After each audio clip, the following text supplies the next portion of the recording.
மா என்னம்மா பன்னீர் பரோட்டா போட்டோம். அதுக்கப்புறம் இப்ப என்னமோ கிச்சன்ல வேலை பார்த்துட்டு இருக்கீங்களே, வாங்க சாப்பிடுங்க. பிள்ளைங்களுக்கு காலைல இட்லி வச்சோம்ல, ஆமா அது இருக்கு. உப்புமா ரொம்ப பிடிக்கும்ல உனக்கு, அதனால கொஞ்சம் உப்புமா தாளிச்சிடலாம் அப்படின்ட்டு இட்லி உப்புமா. ஓ, 4 இட்லி ஊத்துட்டீங்க. ஆமா, சூரிய வம்சத்துல தேவயானி பண்ணுவாள்ல, வெங்காய பச்சை மிளகாய் போட்டு பண்ணுவாங்க.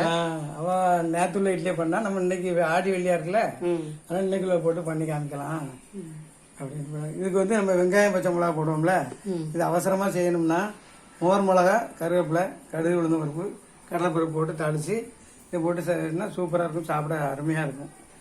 காயம் பிடிக்கவங்க காயம் போட்டுக்கலாம், மஞ்சள் பொடி போட்டுக்கலாம், ஒன்றும் பிரச்சனை இல்லை, நல்லா இருக்கும். உளுந்து, கடலைப்பருப்பு, இது தோசரி பேச்சே செஞ்சாச்சு. எதுக்கு 2 கரண்டி, அதனால தோசரி பேச்சே பண்ணிடலான்ட்டு பண்ணுறேன். மோர் மிளகா போடுறேன். கொஞ்சம் ப்ரௌன் கலராக வரணும், நல்லா வறுத்தா தான் நல்லா இருக்கும். இல்லைன்னா உள்ளுக்குள்ளே வேகாது, அப்படியே ஆரமாக இருக்கும். ஆமாம், கருவேப்பிலை போட்டாச்சு. உப்பு கொஞ்சம் போடணும், அப்படின்னா ரொம்ப போட்டக்கூடாது. இட்லியில் ஏற்கனவே உப்பு இருக்குமா, தண்ணியாக போட்டுக்கணும். டேஸ்ட்டாக இருக்கும் ஒரு மிளகாய்.